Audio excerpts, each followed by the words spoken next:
Welcome to the Startempire Wire Founders Podcast, where we make entrepreneurial founders a top priority. Each episode features risk takers, business builders, community shapers, institutional and government supporters in our local startup ecosystem. Tune in weekly to hear all about what's happening with the movers and the shakers of Southern California's Inland Empire and beyond. All right, ladies and gentlemen, welcome back to the Founders Podcast. Today, I am with the big homie Anthony O'Brien from Spartan Consulting. I've been big upping you guys really a lot because I've been working with you guys lately, and so we're gonna get into the business details of what you're doing and what you offer to in forms of, alternate financing, corporate credit, all this great stuff that you work with for startups. So First off, give us a little intro. Tell us who you are, Anthony. Yeah, so my name is Anthony O'Brien. I'm the CEO and owner of Spartan Consulting. We're a business funding startup company that has been in business for about 4 years. We focus on business credit, personal credit, and corporate credit. So yes, that entails credit repair. We do credit repair, business credit, and we also teach corporate credit methods and strategies to kind of get you in the mindset of using credit as a tool as opposed to something harmful that can get you into debt. We like to leverage good debt and teach good debt over bad debt, and we kind of just give you a whole bunch of ways to leverage it, huh? Exactly. Okay, so first off, where did you grow up? What city? What's the place you grew up? And then, what made you want to eventually become an entrepreneur? What was that? Going deep, yeah. I know you're going deep. San Diego is where I was born and raised for the good portion of my early adolescence. I grew up in San Diego with my mom. Moved out into the Inland Empire probably around 2014, I believe. Okay. And I ended up actually moving out from my parents' house at 15 years old and had to kind of hustle my feet and hustle. So yeah, I've always been in the entrepreneur mindset. I would say It started, even from as far as I can remember in like 4th grade, having like a lemonade stand with my boys and car washes. I remember I used to go to there was a golf course by my house, and I would go with my boys and we would wash windows in the parking lot, and we would just kind of sell everything. We would sell like chocolate for like fundraisers for our college tuition and whatnot, just saving up. So that's kind of always been instilled in me since about 8 or 9 years old. Then it developed into, got my first job. Well, then I also I had a weekend job as I was a younger kid, working at one of my uncle's warehouses. Okay. Doing, product fulfillment, driving around a forklift and whatnot. Yeah. And then when I was 15, I got my first actual job. Okay. I was a dishwasher, and I worked at a warehouse. Then at 15, I started living on my own. So that was really expensive, especially here in California. Yeah. So ended up having 2 jobs, saving, got a truck, a nice F-150, and kind of just made my moves out of that. Ended up finishing through high school, and then on my 18th birthday, I actually opened up my LLC. So what was the name of it? AO Consulting Services. AO Consulting first Services. Name, last name, my initials, and then Consulting Services LLC. Okay, so this business has been, active for a while. This isn't the only business. I had an ATM business, failed at the ATM business because I had a partner. We couldn't get a bank account.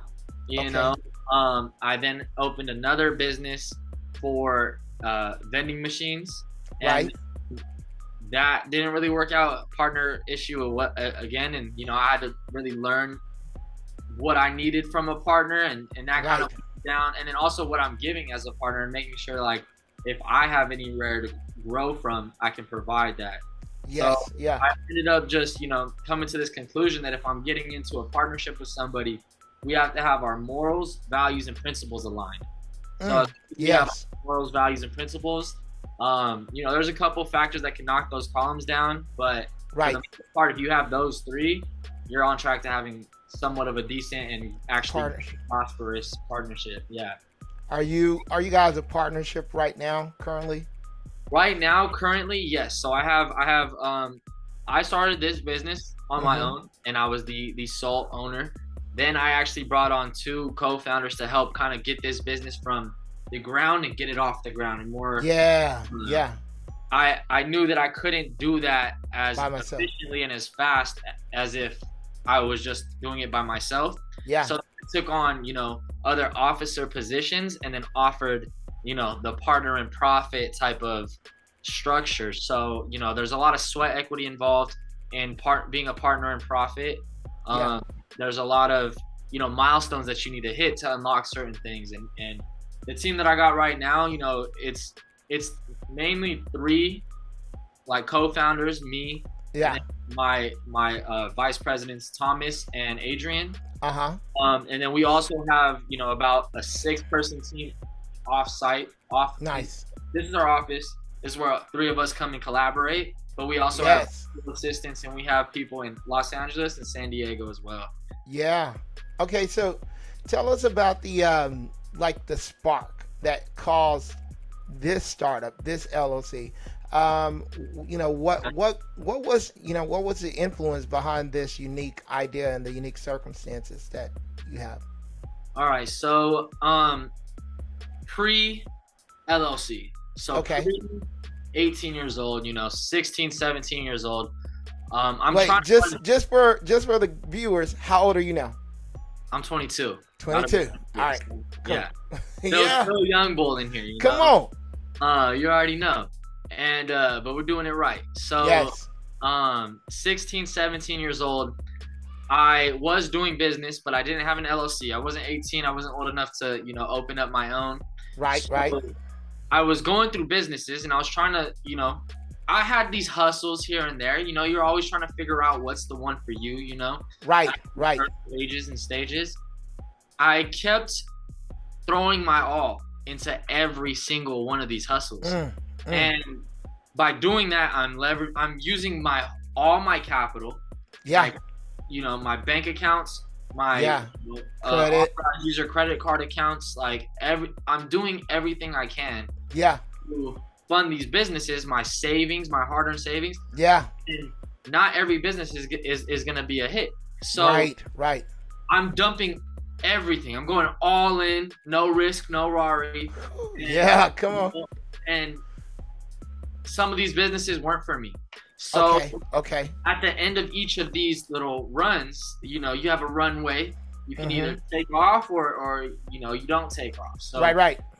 I took off on a couple of them. You know, I would say still beginner's luck and just kind of you know, some hustles you can do for a little bit, but they're not sustainable. Now, every one of these businesses, I would throw my all to it. Yeah. I would end up hitting a ceiling, and the ceiling would be not enough capital to continue or to scale. Come on. So I end up going to this networking type of event with some close friends that I had met in the day trading space. Right. And I end up going to San Fernando Valley where this event was being held. And then I ended up running into a mentor of mine who was talking to a mutual friend. We start talking. My mentor kind of now he's my mentor, but at the time he was just another guy. You know, ran his own business, about 28 years old at the time. He ran his own credit repair and restoration business. So he ran credit repair, but not only did he do credit repair, he also kind of showed me the possibilities of business funding and credit. Business funding, business credit specifically. You know, I ended up having a conversation with that guy. He was giving people 10 minutes of his time. Yeah. Me and him sat down on a couch and we talked for, I kid you not, about 6 hours. Wow. And I'm all ears. Yeah. He's showing me his bank account statements. He's showing me his credit card limits. He's showing me how he got credit cards for his business, and how his business was able to grow, and in like a little over 3 years, right, 12 million in profit per year. Come on. Wow. Not revenue, profit. I'm looking at it and I'm like, okay, well, you know, I'm not even of age yet. Like, I'm 17 years old. I'm about to turn 18. I'm not quite there. You were getting the game kind of early too, man. Right on time. Yeah, I like that. So, he ended up telling me that the different ways. So I'm trying to put my mindset back then. He opened the door to the possibilities of credit and using credit as a tool. Okay. Leveraging the credit, you know, building the credit. So starting from, you know, the personal, building wide and then going deep. But what we mean by going wide and going deep is when you build wide, that means get as many like credit card accounts that you like that you can manage. Don't go and get 20 accounts just because on the chart it says you need 20 accounts to hit an 8. Go and figure out, like, okay, I want to travel. What's the best travel credit card for me? Okay. I want cash back. What's the best cash back for me? Well, I already go to the grocery stores and the gas stations. What's the best credit card for that? When am I going to get the most points back? Right. So you establish a wide foundation. And then, you know, when you're starting out, you're getting anywhere from 500, sometimes even 200, 300, but most of the time $500 to $1,000 limits on these credit cards. Now, that's real low. So say, for example purposes, we get 5 credit cards, right? We built wide 5 cards. Each one, for this example, $1,000 each, okay? Yeah. $5,000 in total credit limits. Right. Well, every 6 months, as long as you've been making good payment history, and you have a decent utilization at the end of that 6 months, you can then request a credit limit increase of up to 100% of what you have. So at the time, you know, you get the credit cards. So for example, 18 years old, you get 5 credit cards off the rip. Now, some people are going to say you can't get approved for 5 credit cards. You're going to get declined for a couple. There's ways to actually get approved for multiple credit cards in one sitting. Really? That's basically, you know, what we like to call credit stacking. There's a lot of different names. Credit stacking, you know, bureau stacking, whatever the case may be, whatever you. Right. And so you get 5 cards. They're all $1,000 limits. 6 months down the line, with good payment history and a good utilization, you can then go and request a credit limit increase of up to 100%. Therefore, each of these $1,000 limits now go to $2,000. So now, within 6 months, you just went from a $5,000 total credit limit to $10,000 credit limits. Now, 6 years from there, come on now, you're going four. You're getting $20,000 in credit limits in the first year of building credit.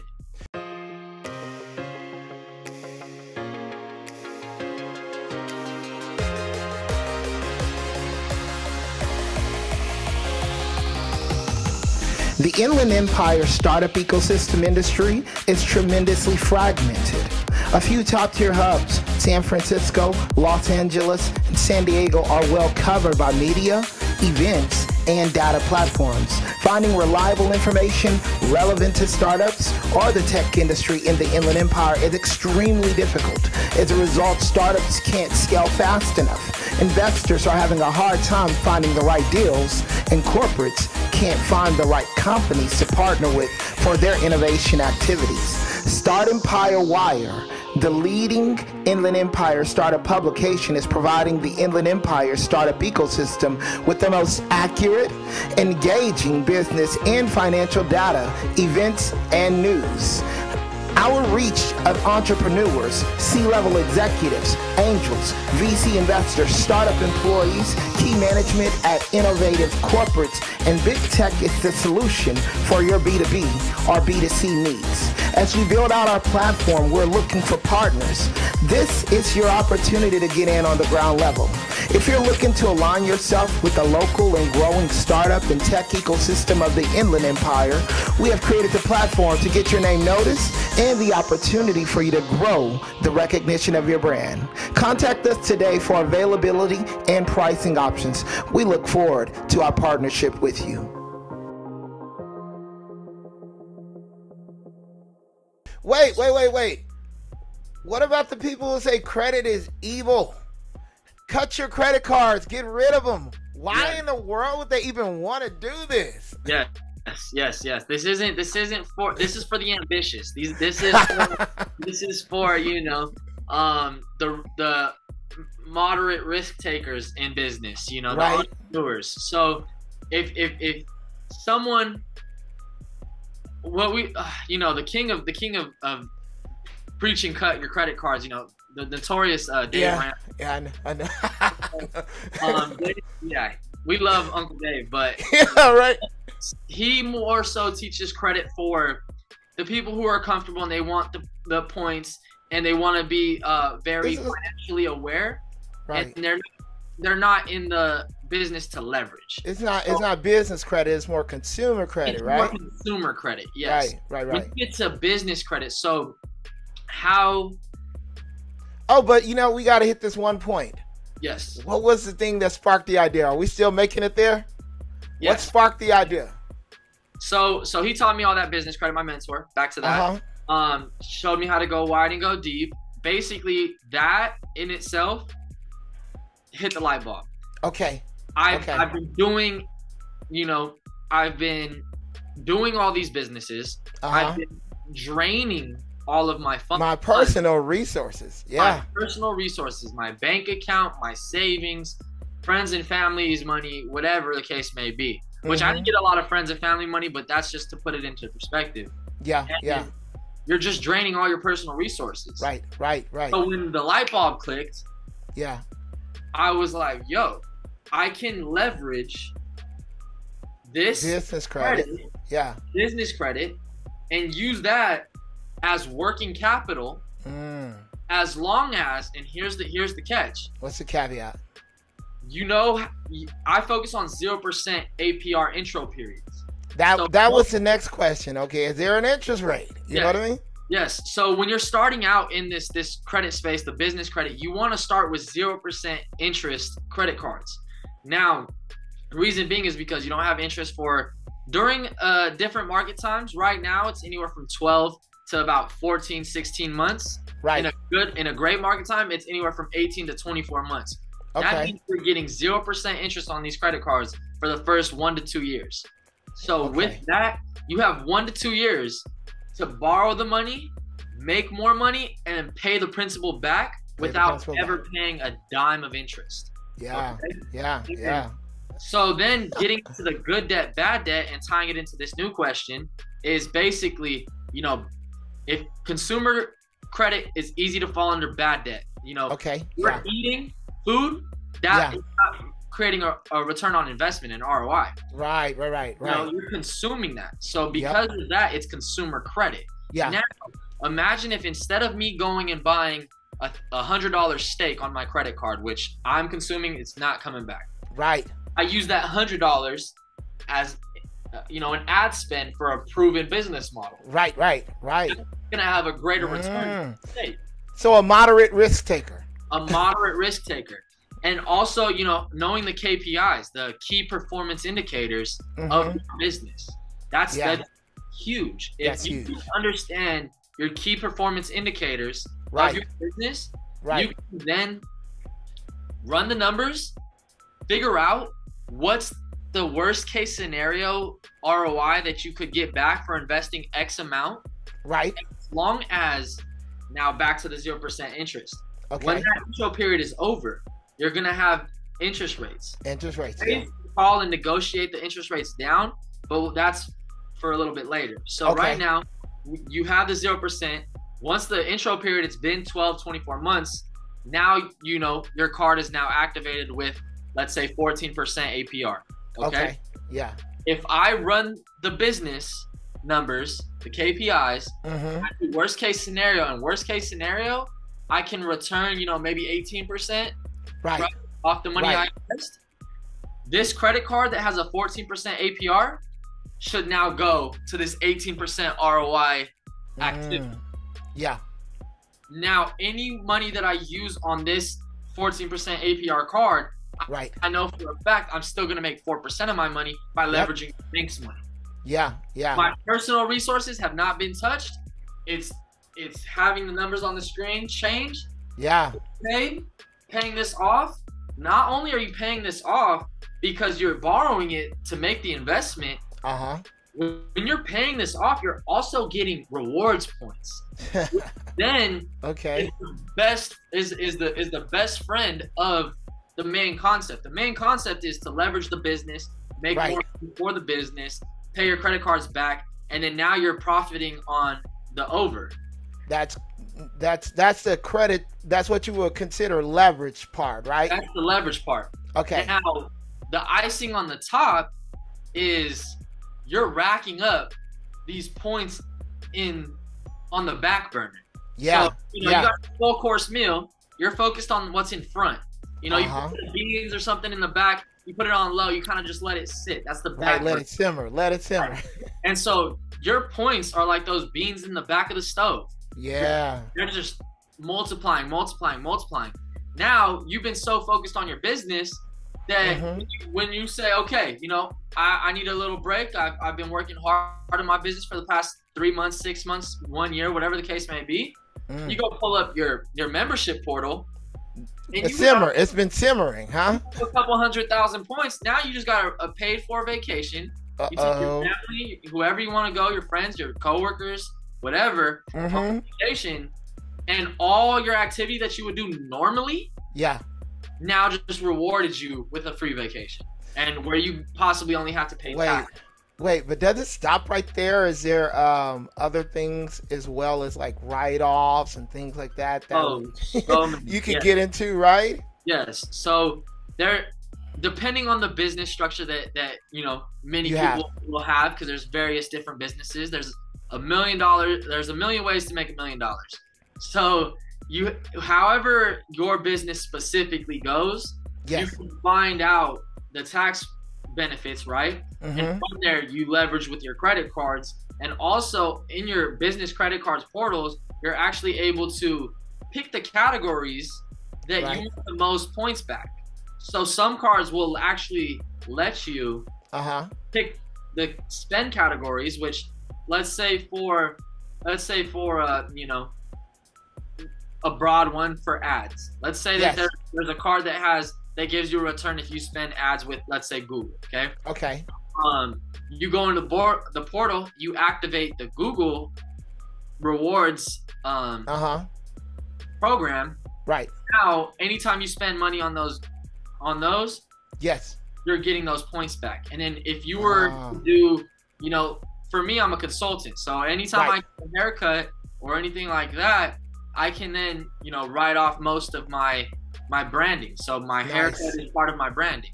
Right. My telephone bill is my means of communication. My car. I drive clients around to take them to lunches and whatnot. Right. Also, a main one that I use is I actually extend my business trips, weekend trips. Yes. And instead of leaving on a Saturday or at night on a Friday, I'll leave Friday morning or Thursday, and I won't come back until Monday. Now, the reason being is because, I'm going and I'm actually doing business on, I'm working on my laptop sometimes in the hotel room, wherever I may be. But if I were to leave on Friday and come back on Sunday, that's a weekend trip. But if I were to leave on Thursday or Friday and come back on Monday, I'm leaving on a business day and I'm coming back on a business day. Therefore, in between then counts as a business trip, which qualifies it for a write-off depending on the business structure that you have. And you can pay for that stuff using credit cards and getting multiple points back. So you're benefiting on both sides. You know, you're not only doing the transaction, you're leveraging, you know, the credit, other people's money. You're, you know, according to the profit you're bringing in, you need to be profiting on top of that. But you also get the rewards from being a part of that. Yes. That's really awesome. So it's cool because you're profiting on both sides. That's freaking awesome, dude. Let me ask you, what is, if you were to encompass in a tagline, or, you know, just like a one-liner, what do you do for businesses?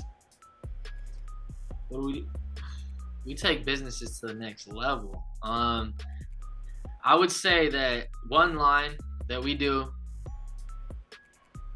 for businesses would be, we blow the ceilings that you've placed on off, or instead of having a bottleneck in a water bottle, a stream. You know, most areas where business owners bottleneck, in other terms, cannot get past something because they need to grow, streamlined, and then they're tight in one area. Right. They need to grow whatever it is that's bottlenecking to the size of the pipeline. Right. Most times when there's a bottleneck involved is a lack of an employee. Let's say a business owner is trying to take on too much for himself. Right. Outsourcing or hiring. Maybe due to capital, maybe due to business. Whereas when we help business owners acquire this capital, we aren't acquiring business funding and loans. The reason why is because, let's say we get $50,000 in business loans, right? You get the loan, you use it one time, you pay it back, you used those funds to grow your business, and now, you know, your business is growing, but your business now is creating new needs. And the loan is diminishing, and then it's gone. And then if you want more funds, you have to go and apply for another loan. The reason why we use the business credit and business lines of credit, or business LOCs, are because you get the $50,000, same $50,000, and you use it. And then when you're paying it back, you're growing this back. The installment loan is completely gone. You need to make sure your credit is good again to go get another loan if you need it. With this, the credit will never leave your side. You can use this for a life if you chose to, as long as you're making on-time payments and you're doing what you need to do. Also, when you fund a business for the first time using business lines of credit or business credit cards, you are going to personally guarantee with your personal social security number and the EIN. Now, you do that for the first time, possibly the second time. By the third round, and what I mean by round is that those 6-month periods we were talking about earlier, well, when you get the limit increases, with business credit, you go and on the third one, you no longer are personally guaranteeing the business, which means your personal credit score is not getting that. It's not even in the picture. Right. Your business now has a heavily weighted profile, or a strong credit profile, that is now allowing you to go and acquire more credit. Go and search new avenues. Go to Mercedes-Benz and use the business comparable credit simulator to now, if you have 50 or 100,000, you can go to Mercedes-Benz, and Mercedes-Benz will do 2 inquiries. They'll do both inquiries on TransUnion. It will be the dealership, and it will be Mercedes-Benz Financial. Now, your TransUnion is good, then your Dun & Bradstreet is good on the business side. You can now go to Mercedes-Benz and walk off the lot with a $150,000 line of credit. What can you do with that? You can get one nice car if your business can support it. Or you can get 2 or 3 cars. Have one as your car for your business, and have the other 2 also for your business. But now these 2 are rented out on Turo, making another source of income. So you can develop a fleet, right? Develop a fleet, all by having the core, which is having good, strong credit scores on the business end, you can then search avenues and go into auto. You can go search and do warehouse lines of credit, whatever suits your business or that you're interested in. Right. It opens so many doors. All right. So I know a lot of startups, a lot of small businesses who may be listening to this podcast they may have never considered this route of funding for their business. They maybe considered a traditional SBA loan, or they want to get their business ready to accept venture capital, you know, or they're looking for an angel investor, or they want to crowdfund. Like, these are all different ways businesses are funding their business. Yeah. Can you just give me an estimate, in your opinion, you know, dealing with the people that you've worked with, how many people know about this and use it? I know. Okay, so what I've come across is I would say less than 5% know the strategies and methods that I use, and leveraging the 0% interest credit and how to acquire multiple lines of credit at one time period. Okay. Now, speaking for the majority of people that I come across, business startups, I would say about 50% have heard of building business credit. And you know, what I hear a lot is like net 30 vendor accounts, right? Those are great. You know, I mean like Uline and stuff like that, right? Uline, Granger, Quill, Ohana, Wise Business Plans, Nav. Nav is actually the business credit monitoring system. Okay. It also reports as a trade line to Dun & Bradstreet, Business Experian, and Credit Safe. Okay. So, those accounts will help give you a footing in there. But there's also, you know, bigger trade line primary accounts that you can add on to it as well. Okay. That can have a lot more weight. Now, you add a couple vendor accounts, you add a couple primary heavy hitter trade line accounts, you let those age a little bit, make sure they're all reporting, make sure you have, you know, a good amount of accounts per each bureau. Once you have that, you make sure your personal credit score is good. Your personal credit score is good. You know, there's a couple different requirements that your personal credit score needs to be at. You know, some simple ones are having under 30% utilization. It does get a little bit more technical when you get to like certain percentage points. To optimize funding in the most maximum efficient way. But utilization, you know, the score being anywhere from, what we've been noticing is, you know, 700 is great, being over 600. But if someone has a heavier, you know, like a stronger 680 FICO score than a 720, this 680, we prefer that all day. So as long as you're in between 680 and 750 and above, that's where you kind of want to be at when you go and get these business lines of credit. What I mean by, you know, a 680 being better than a 715, I'm like, well, a 715 is all day better than a 680. What I mean by that is, you know, someone may have a 680, but they may have, you know, 5, 7, 10 accounts. And over that, their overall credit limits are over 40, 50,000. With the 715 may have, you know, 5 accounts and their overall credit may be 12,000. It may just be a utilization thing, or it may be, you know, the amount of credit afforded to that person, right? Exactly. So, So if a business were coming to you and they wanted to get, well, we'll get to that one. First, I want to know about how, you know, from where you began to where you are today. You know, tell us a little bit about the growth of the startup. You know, what were some milestones you hit, and how did you make it there? I love the journey of this business. This business has been up and down, and it's been, you know, have you ever read the book Principles by Ray Dalio? I've heard of it. Actually, I have an audio version of it, so yes, I've listened to it. Yes. Okay, for sure. Let me see if I have. Yeah, I do. I don't know if it has the quote right here. No, I'm just gonna show you the visual. Okay. So you see how this is a constant growth, right? So basically right here, cycles. You start, and this could not even be your start date. It could just be zoomed in of where you currently are. Right. This goes, you go up, you get some success, then you encounter a problem. And now it's the way that you receive the problem and you create a solution to the problem and you implement. So right here, peak is the problem. You start going down, you hit the bottom, you figure out the solution, then you start to implement.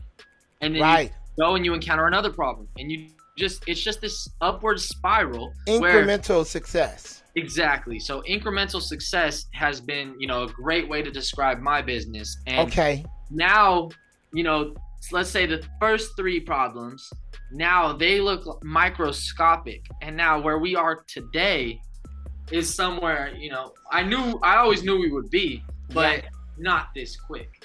Well, tell us about some of the growing pains. What were some of the biggest ones that you experienced while on the way? The biggest ones were, so because of my young age, I had to do a lot of growth for myself, for my business.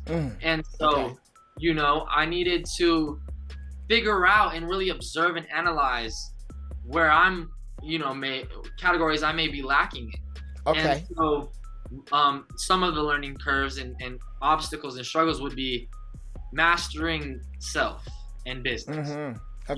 Finding a good balance, like I said, when you're going all in, I'm a person that'll go all in, and I'm burning ships. I'm going forward, and I land here and ships are gone. This is where we are. This is where we're headed.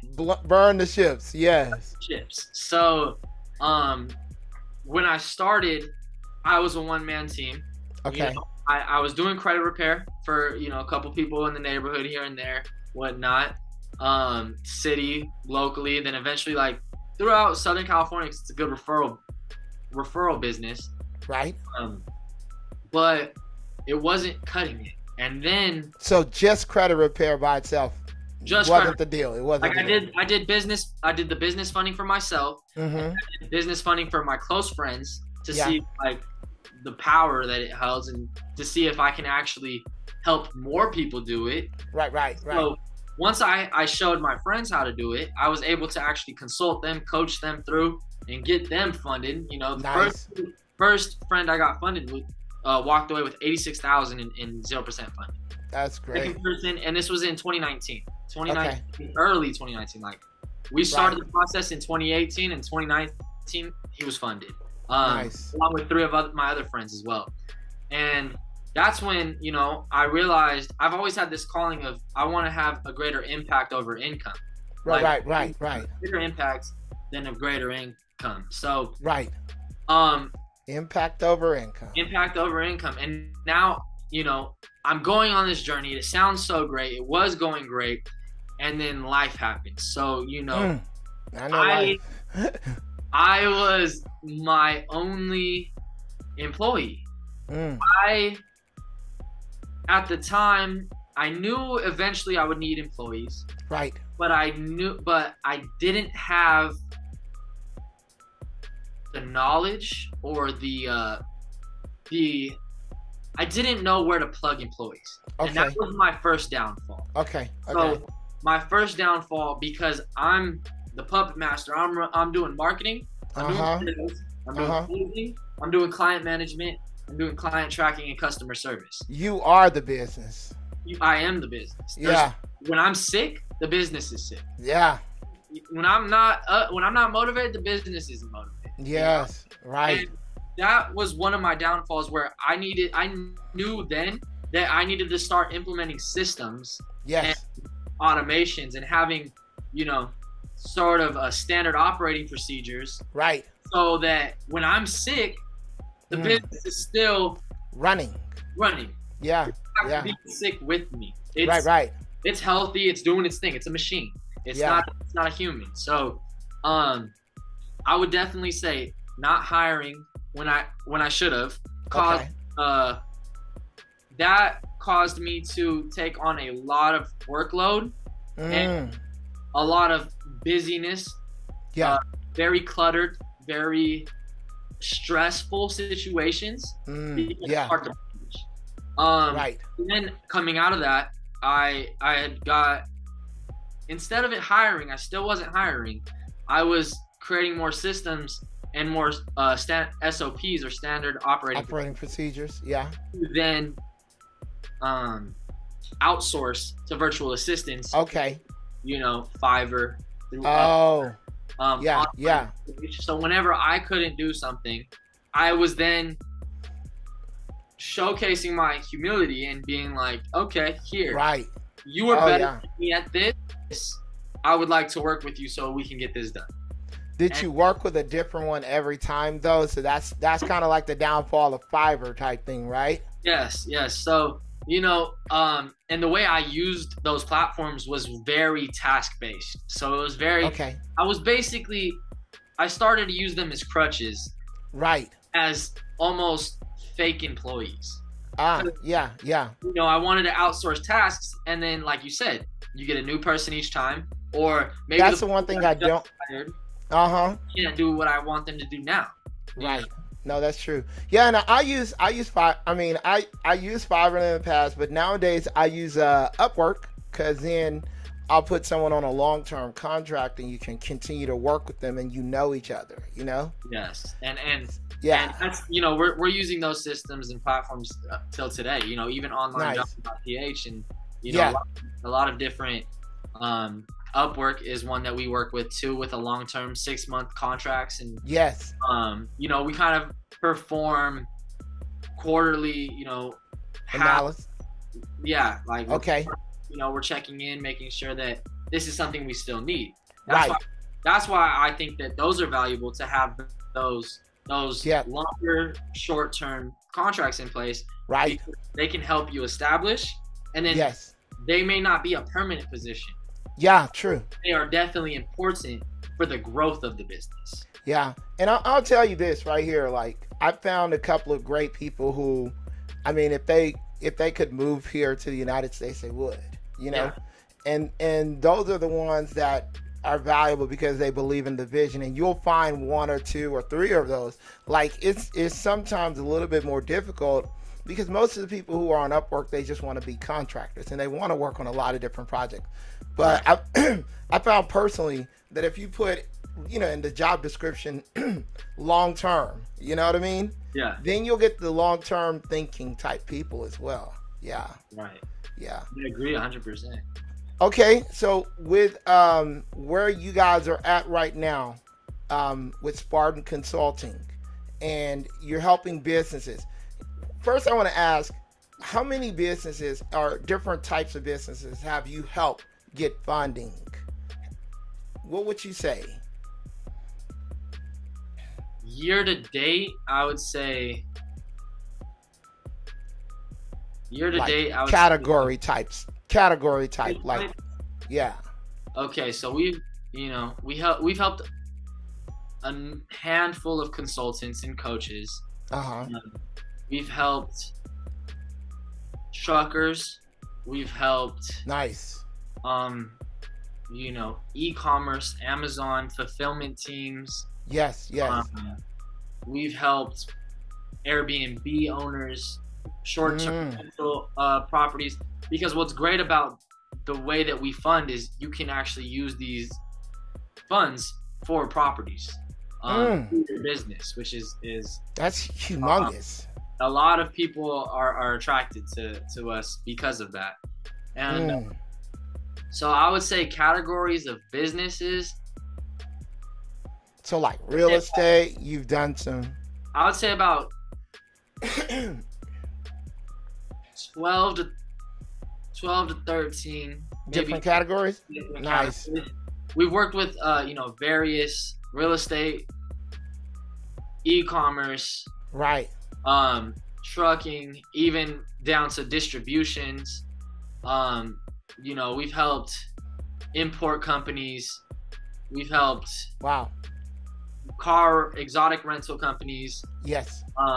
You know, because they really like those Mercedes and BMW lines of credit that you get with short-term rentals. It falls under real estate. consultants, coaching, personal trainers is coaching, but when I say coaching, I'm saying more so, business coaching, health coaches you find on Instagram that help take CEOs and other people to those next levels, mind and body, in business. We've helped advertising agencies, marketing companies, same thing. Yeah. We've helped 2 companies that have their own patents. Oh, really? So that's cool. That was unique. That was really cool. Being a part of that. Right. Growth was very fascinating. We've done one of them. I can't talk about the other one, but one of them I can talk about is Harley Davidson chain retentioners. Okay. They patent a way to have a better part for these motorcycle lovers. Wow. That's cool. So that was really interesting. I would say, about anywhere from 10 to probably 13, off the top of my head. That's a good variety, man. That's a great variety.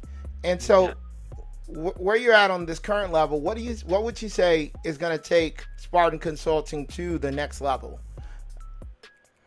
Right now, I'm actually working on, we surprisingly haven't been very software savvy. We've been very, CRM system for the credit repair clients. Okay. Yeah. Really referral based with the business funding. We ran a couple ads here and there on Instagram, Facebook. We've been search engine optimized through Google and Yelp and whatnot. Right. But we're still a small team. Okay. So right now, like I said, we haven't been on the software. So now I'm actually using Zapier and automations. A lot of automations going to help now start hiring processes for my fulfillment system. Because my fulfillment system, I need manpower. I can't have automations run the business. Right. So I need consultants. I need a lot of consultants, sales representatives, client management, and project managers. Right. I think what's going to take us to the next level soon is tying up all those. We've been working on it for the past 3 months, getting all these softwares integrated, automations and systems. So automating out those daily business processes to really free up a lot of more hiring is going to be scalable objective in the near future to grow the business. Sales consultants, like you said. Sales consultants, and just teaching them how to do everything credit, from repair to building to business building. Yeah. To, being educated in corporate, because some information is not out there, surprisingly. About corporate credit? Corporate credit and even business credit. That you can go on YouTube, you can find, those accounts that we talked about and mentioned earlier, and you can figure out certain, tips and tricks here and there. But really, where I get most of the game and most of the sauce that I can put into the business and kind of, put a microphone to it and show everybody else is, spending these high ticket, retreats and financial seminars and I think the most I've ever paid to go to a independence financial accelerator was about, so far, $12,000, and that was for 2 days. That's great, just to get the education right. And that's where they're teaching things that nobody's gonna know. Yeah, it's not written in books on YouTube, and it's not there. So like, right. It's really important for business owners to invest in themselves, invest in their niches, and being able to continue the education and continue, dialing down their lane. Right. All right. So, what are 2 short-term goals that you want to do outside of the hiring and the automation within the next 2 months? What are 2 of those short-term goals? Within the next 2 months, besides hiring and the automations, I really, let's see. That's a good question. What are 2 goals besides hiring and automation? So those are my big focuses right now. So Right.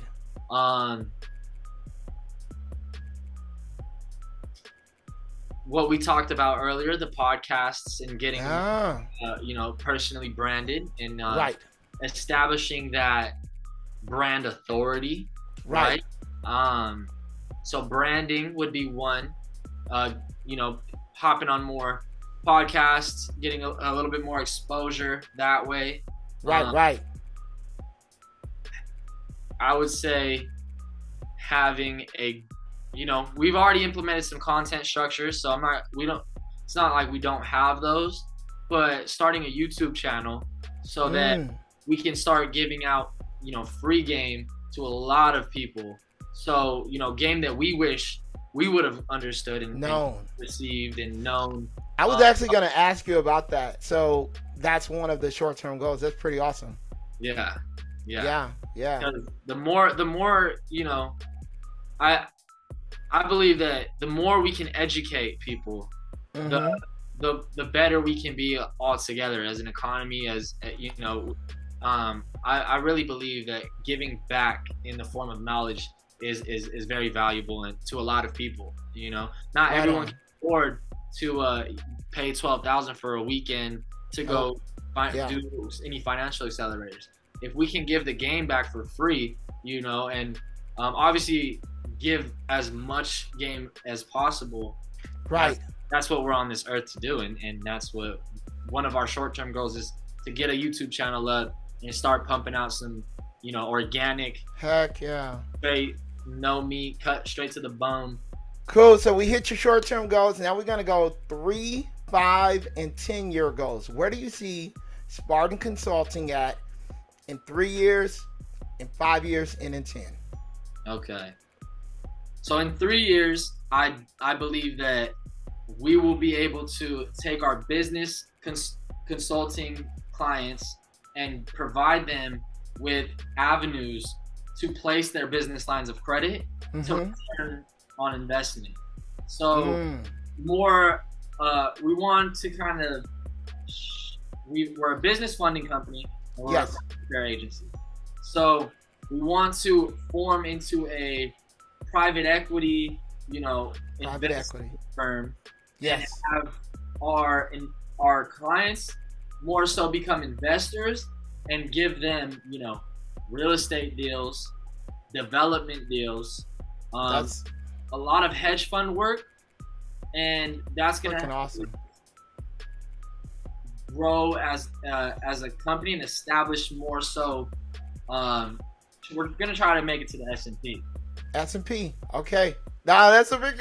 Is that 10 years or is that 5 years or S&P win? That's on the way to 5 years from today. On the way to 5 years. Okay, so what is 5 years? So 5 years would be, becoming one of those household name brands where you can put money in and invest, and that we have proper, risk managers and proper portfolio risk and everything. We're fully compliant in the investment space. Yes. Where we are legally allowed to, help with commodities, indexes. Nice. But mainly we want to do things differently. There's a lot of new age investing going on, and we're really, excited to see how these next couple years unfold and kind of adapt to those. Because there's a lot of new, assets now with cryptocurrency, blockchain, technology, non-fungible tokens. There's a lot of interesting, what some people consider investments and what other people don't. They're kind of, 5 years from now, I believe we'll have a better understanding of all these newer investment avenues. Yep. So I believe 5 years from now, we're taking in every year, understanding more and more about, the older, more traditional ways of investing and the younger, more like newer ways of investing, and kind of finding a good middle ground, and becoming an investment firm that is well versed. Okay. Would you guys ever get into the venture space, venture capital? Yes, for sure. We would Okay. love to. I know that a majority of our team, I come from a day trading background. Right. I opened a brokerage account before I was even 18. I just had a family member open it for me, and I just started trading. Nice. So I know I speak for about 60% of my company. Yeah. They would like us to become not only an investment firm, but also a trading brokerage, where we can have traders go through a program, and if they can pass a certain requirements that we set in the program, then we can fund a trading account. And so that's pretty cool. I know that's where we want to be headed in the next 5 to 7 years. Right. And then going on to the 10 years. 10 years. So we believe that, Spartan Consulting is going to be extremely successful. It's already proving with the last 2 years, more than 50% of the company's life. The second half has been nothing but upward growth, nothing but, opportunities and new relationships, especially with you, Various. A lot of people that we've been able to meet and interact with that, kind of help us bring us to the next higher level. Yeah. And so the 10-year goal is we're big on philanthropy. So we already kind of like to, give back where we can. I've been, working food drives since I started in college, before I ended up dropping out of college in California and doing my degree elsewhere. When I turned 18, I went to Santiago Canyon, and then I went to San Diego Mesa College. Oh, okay. Some community colleges, in Southern California. And when I first started at SEC, my first semester, I ended up registering for this program that allows me to go and help with food drives, package it and give it to shelters and places people need some resources. So that's big for me, philanthropy and giving back to people that need help. So that's also why I'm a consultant, and in that we've structured our business model. Everyone who is hired with Spartan Consulting goes through and they look at the business plan. Yes. And the 10-year goal is to be able to have our assets under management, have over $100 to $200 million in assets under management. Yes. And we're providing return on investment, kind of like Cardone Capital. Cardone Capital, yeah. I love them. Yeah. And similar to them, also doing consulting to keep funding startups, so more startups, and people can keep getting funded and having somewhere to plug in. And with that being said, obviously the financials will come accordingly with those. I have a plan that $51 million can get us a pretty in this year. It may be different in 10 years from now. However, we have plans to build 1,000 schools across the world. 1,000 schools, 1 to 500 hospitals in places of need. Nice.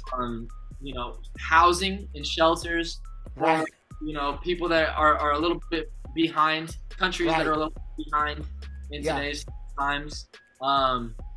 Just building anywhere from 2-bedroom, what are those called? The Ottomans? Not Ottomans. The what is it? Small homes. Yes. What are they called? They're like the grandma homes. That there's like another word for them though. I think of them as small homes or mini homes. I don't know. Small homes. Yeah. So plans of building, small homes.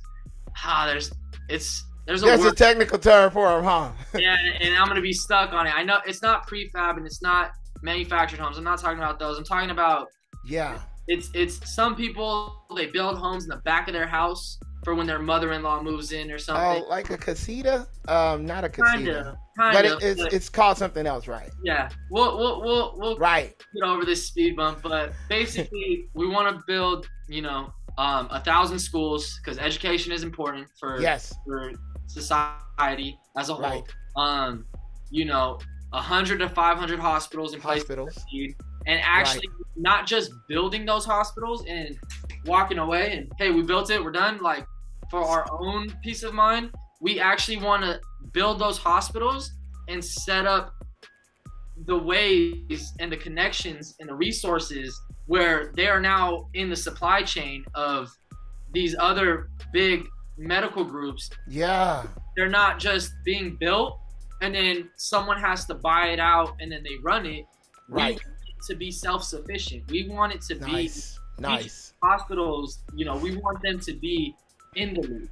We don't want to just skip over them. Connected into the system, right? Whoever owns it isn't going to be able to afford it. No, we want it to be in the system, tagging each of these, getting the Medicare that, you know, the care that everybody and then also, like I said, the housing for economies in countries that are a little bit further behind. So that's awesome. Are you gonna do this through like do you plan to like start like a nonprofit, or?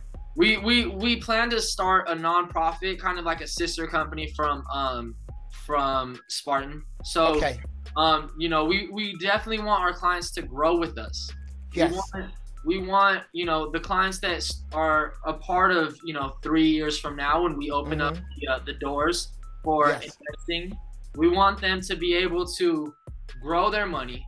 We want, you know, once they're up, they will be reaching higher levels of status through us. And once they are, for tax purposes or whatever the case may be, if they want to help, if their family wants to help, we're going to all hands on deck. So I definitely want it to be real community based. Also, we've set a cap on how many employees we're going to have. So so we actually have a cap to make sure that we can maintain the integrity, the moral values and principles of our company. A big reason why we chose the name Spartan Consulting, it's actually a rebrand. You know, a little less than a year ago, we shifted to Spartan Consulting. Why was that? Because of this, actually, because of the cap on employees that we want to have and keeping the company intimate and very, you know, morals, values, principles aligned. Like the 300, huh? 300. So you've seen the movie. That's cool. Yeah. Sparta. Yeah. So 300 warriors, the finest warriors, go and conquer. I love it. They needed to, you know. Yeah, man. All the way through, they beat entire thousands of person armies, you know. And all because the 300 were on the same wavelength. They were on the same path. They had the same morals, the same values, the same principles, and they were disciplined. They were very disciplined, and that's something that we align with. Extremely. So it only seems right that we rebranded into Spartan Consulting. I love it, man. Yeah. All right, so final word, man. Anything you want to say to business owners, startups, entrepreneurs? A lot of them are out there needing funding. What's your last word to these people who could be watching this, and they may not have experience with what you're doing, but how would you encourage them? I would say for business owners, startups, and people that are lacking capital and funding, I believe that I wouldn't be where I'm at today, running, you know, a 6-figure, almost 7-figure company, in the first couple years of business without having leveraged my credit for my business in a strategic, conservative manner. So if I have anything to say, it would be learn bad debt and learn good debt, and find what makes sense to you. Conceptualize it, create a plan, because without a plan, you're walking aimless. But if you have a plan, you know, business plan is great. A financial plan is better. Having a financial plan to back your business plan is extremely important. for the life of your business, to be able to succeed in business, and to be able to reach the goals that the whole reason you started in business. Yes. In order for you to get to where you are, so that mental image of where you want to be and need to be for yourself, your friends, your family. Come on. You need to understand good debt. You need to understand bad debt. You need to understand how to leverage good debt and turn that into income. Man, that's good, bro. That's good. Because you know what? A lot of people don't know. Not all debt is bad. You know? And using that to build your business that's going to be profitable. If you got, I think, if, like you said earlier, if you have KPIs in mind, you know your specific path to profitability, but you need a little bit of a hand up. You need to check these guys out. You know, you want to get to the path of profitability, and once you're there, then you know the debt that you've leveraged is going to be paid off. You know, 3-4 times over, right? Exactly. All right, Anthony, man, I appreciate you for coming on to the Founders Podcast, bro. Having me, thank you. I've been waiting to hop on the call with you, man. So I'm super excited that we got this down. We're gonna have to do more stuff coming up, dude. More stuff coming up. We definitely need to get a couple more episodes in, man. Yeah. I really like this. This was great.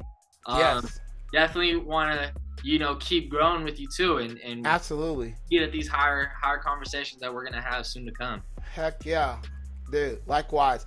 All right, ladies and gentlemen, and the audience, make sure you subscribe to the YouTube channel. I know about 80% of you have not subscribed yet. Go ahead and subscribe. Looking at my analytics, and like this podcast. Share it out to 3 or 4 people who you know who may benefit from this information.